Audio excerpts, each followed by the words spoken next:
সব কিছু কুচি করে রাখা আছে, পেঁয়াজ কুচি, লঙ্কা কুচি, ধনে কুচি। তো আমি সব কুচি করে রেখে দিয়েছি। তারপরে আলুটাকে সেদ্ধ করে ম্যাশ করে এটাকে তেলের মধ্যে বাকিগুলো সব মশলাটা ভেজে তারপরে এই যেখানে আমি পেঁয়াজ কুচি ভেজে তারপরে আলুটা দিয়ে তারপরে এটাকে ভালো করে ভেজে নিয়েছি। আর এখানে আমি একটা আটা দিয়ে ডো বানিয়ে রেখেছি, তো এটার মধ্যে আমি পুরটা দিয়ে দিলাম, ভেজে রেখেছিলাম যে ওইটা দিয়ে তারপরে এটাকে ভালো করে এইভাবে করে নেবে যেভাবে আমি করছি। তো তারপরে আমি এটাকে বেলে নেব। আর আমার খুব ক্রেভিং হচ্ছিল দুদিন আগে যে আলুর পরোটা খাবো, তাই আমি বানিয়ে নিয়েছি।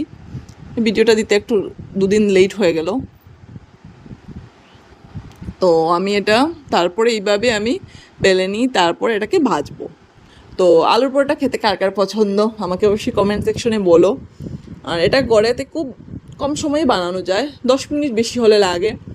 আর কেউ যদি আলুটা আগে সিদ্ধ করে রাখো তাহলে আরও কম টাইম লাগে। তো এই যে এখানে আমি ভেজে নেব, এটাকে আমুল বাটার দিয়ে আমি ভেজেছি। তো এটা দিয়ে ভাজলে ফ্লেভারটা খুব ভালো আসে, খেতে দারুণ হয়, তাই আমি এটা দিয়ে ভাজি আমুল বাটার দিয়ে।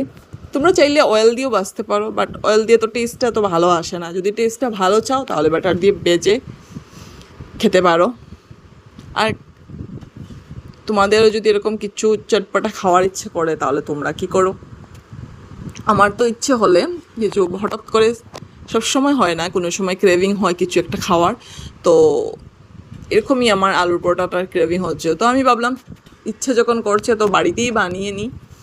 আর বাড়িতে বানালে ফ্রেশ হয়, খেতেও ভালো হয়, টেস্টটা নিজের মতো তুমি যা যা লাগবে দিয়ে দিলে। তো আমি এইভাবেই ভেজে নিলাম, আমি ভেজে এরকম 2-3টা বানিয়ে তোমরা খেতে পারো। তো তার সাথে তোমরা চাইলে এটার সাথে ঘুগনি দিয়ে খেতে পারবে, সবজি দিয়ে খেতে পারবে, যার যেটা ভালো লাগে, বা সস দিয়েও খেতে ভালো লাগে। তো আমি সকালে খেয়েছি, তার জন্য আমি চা দিয়ে খেয়েছি, যেহেতু আমার চাও ভালো লাগে। তো চা একটু দিয়ে তারপরে আমি দুধ চা বানালাম, তারপরে চা দিয়ে তারপরে আমি খেয়ে নেব। তো পরোটাটা খেতে খুব টেস্টি হয়েছে, ফ্লেভারটাও খুব ভালো এসেছিলো। এই যে এখানে আমার আলুর পরোটা রেডি, আর তার সাথে চা। তো আমি তো আমার ব্রেকফাস্ট এটা দিয়েই করে নিলাম। তোমরা আজকে কি খেলে আমাকে জানাবে।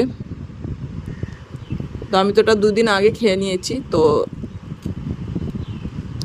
এই নাও, তোমরাও ভিডিওটা দেখে তোমাদেরও ভালো লাগলে অবশ্যই বাড়িতে বানিয়ে খেতে পারো।